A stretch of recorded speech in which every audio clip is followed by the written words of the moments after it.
जी हाँ नाज़रीन, drama serial बेबाजी की बहू के नेक्स्ट आने वाली एपिसोड में आप देखेंगे कि जब अज़रा इस बार भी मौके खाएगी और उसकी एक नहीं चलेगी और इधर अंबर ने भी उसकी नाक कटवा कर रख दी है क्योंकि हर कोई अज़रा की तरबियत पर उंगली उठा रहा है। तो इसलिए अज़रा सोचेगी कि इस बार काम ऐसा होना चाहिए कि सांप भी मर जाए और लाठी भी ना टूटे। इसीलिए वो अपनी अम्मा से कहेगी कि मुझे ऐसा कोई मशवरा देना कि जिससे इस बार मेरा वार खाली ना जाए। उस पर उसकी अम्मा कहेगी कि मुझे तूने बताया था ना कि रोशन आरा के पास कोई ऐसा बाबा है जिससे तावीज़ लाओगी तो ये फुप्पो इस घर से भाग जाएगी, बस यही हल है मुझे तो नज़र आ रहा। जिससे अज़रा के दिमाग में आइडिया आएगा और वो कहेगी हाँ मैं तो भूल ही गई थी कि अगर लातों के भूत बातों से ना माने तो उन्हें सीधा करना ही पड़ता है। इसीलिए जब रोशन आरा से कहेगी कि मुझे उस बाबा से मिलवा जो इस फुप्पो को और इस चुड़ैल को घर से निकाल सके। जिस पर वो कहेगी रोशन आरा कि तुम फिक्र ही ना करो।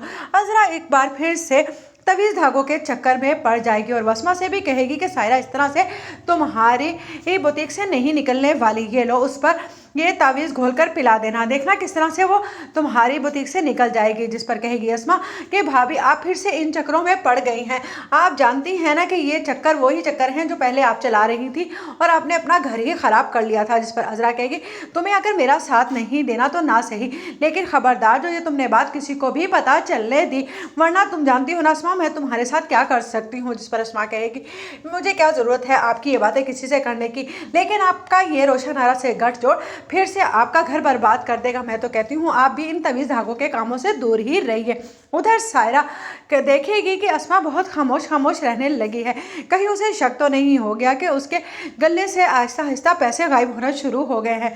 उस पर वो कहेगी सायरा अस्मा से कि अस्मा क्या बात है, अब तुम मुझसे ज़्यादा बातचीत नहीं करती हो काम के वक्त।